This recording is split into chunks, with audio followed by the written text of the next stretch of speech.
Hi friends, நான் உங்கள் அபி. இன்றைக்கி இந்த வீடியோவை நம்ம சூப்பராக முட்டைக்குழம்பு எப்படி செய்யுதுன்னு பார்க்கலாங்க. அதுக்காக அடுப்பில் ஒரு பேன் வச்சுட்டு கொஞ்சம் எண்ணெய் ஊற்றிக்கோங்க. எண்ணெய் சூடானதையுமே குருமிளகு, சீரகம், கருவேப்பிலை கொஞ்சமாக சேர்த்துக்கோங்க. தொளிர்ச்சி எடுத்துருக்க சின்ன வெங்காயம் ஒரு கப் அளவுக்கு எடுத்து வச்சுருக்கோம், அதையும் சேர்த்துட்டு நல்லா வதக்கி விட்டுக்கலாம். அது கூடவே மல்லித்தூள் 2 ஸ்பூன், மிளகாத்தூள் 1 ஸ்பூன், மஞ்சள் தூள் ஒரு 1/4 ஸ்பூன் அளவுக்கு சேர்த்துக்கோங்க. சேர்த்துட்டு நல்லா வதக்கி விட்டுருங்க.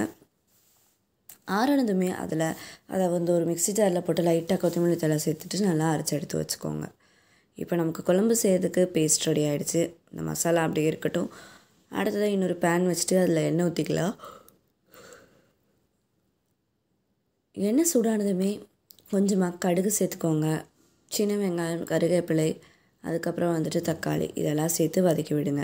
இப்போ நம்ம அரைச்சி எடுத்து வச்சுருக்க பேஸ்ட்டில் லைட்டாக தண்ணி மட்டும் கலந்துட்டு எடுத்து வைங்க. சைடாக தேங்காய் கொஞ்சம் தோண்டி வச்சுக்கோங்க, ஒரு 1/4 மூடி அளவுக்கு. இப்போ அந்த மசாலாவை சேர்த்துட்டு தேவையான அளவு தண்ணி சேர்த்துட்டு அது நல்லா கொதிக்க விட்டுடலாம். இதோட பச்சை வாசனை போகிற அளவுக்கு கொதிக்கட்டும். அதுக்குள்ளே தேங்காய் துருவி எடுத்து வச்சுருக்க 1/4 மூடி அளவுக்கு தான் இருக்குது. அதை நல்லா அரைச்சி எடுத்துக்கோங்க. இந்த சைட் பார்த்துட்டோம் அப்படின்னா குழம்பு நல்லா கொதிக்க ஆரம்பிச்சிருச்சு.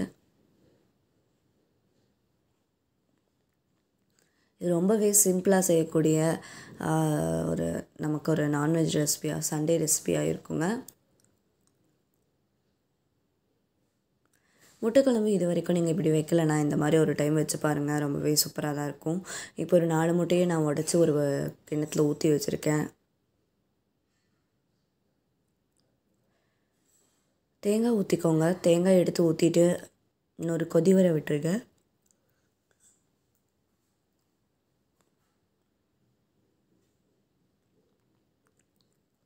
அதுக்கப்புறமா அடுப்பை ஸ்லோ பண்ணிக்கலாம். அடுப்பை ஸ்லோ பண்ணிவிட்டு நம்ம எடுத்து வச்சுருக்கிற முட்டையை அப்படியே ஊற்றிக்கோங்க. முட்டை ஊற்றுந்தையுமே நல்லா கரண்டி வச்சு கலக்கிட வேண்டாம். அது அப்படியே சிம்லேயே இருக்கட்டும். ஒரு நிமிஷம் வரைக்கும் விட்டுருங்க.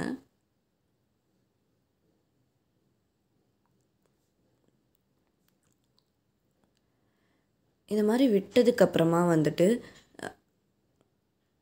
ஒரு கரண்டி வச்சு லைட்டாக கலக்கி விட்டால் போதும்.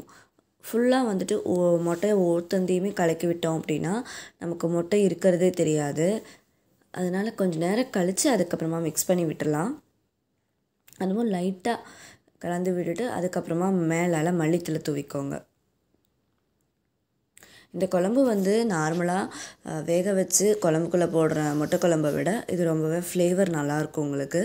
கண்டிப்பாக இது அப்படியே லைட்டாக இருக்கட்டும். இது ஒரு 4 பேர் சாப்பிட்ற மாதிரி அளவாக இருக்கும்.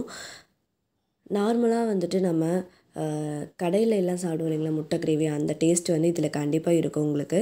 தோசை, இட்லி, சப்பாத்தி, சாதம் இப்படி எது கூட வச்சு சாப்பிட்டு பார்த்தீங்கனாலுமே இது கண்டிப்பாக உங்களுக்கு வேறு லெவல் டேஸ்ட் கொடுக்கும். நீங்களும் இதை செஞ்சு பார்த்துட்டு எப்படி இருந்துச்சு அப்படிங்கிறத மறக்காம எனக்கு கமெண்ட் பண்ணுங்கள். ஓகே ஃப்ரெண்ட்ஸ், பாய். அடுத்த வீடியோவில் பார்க்கலாம்.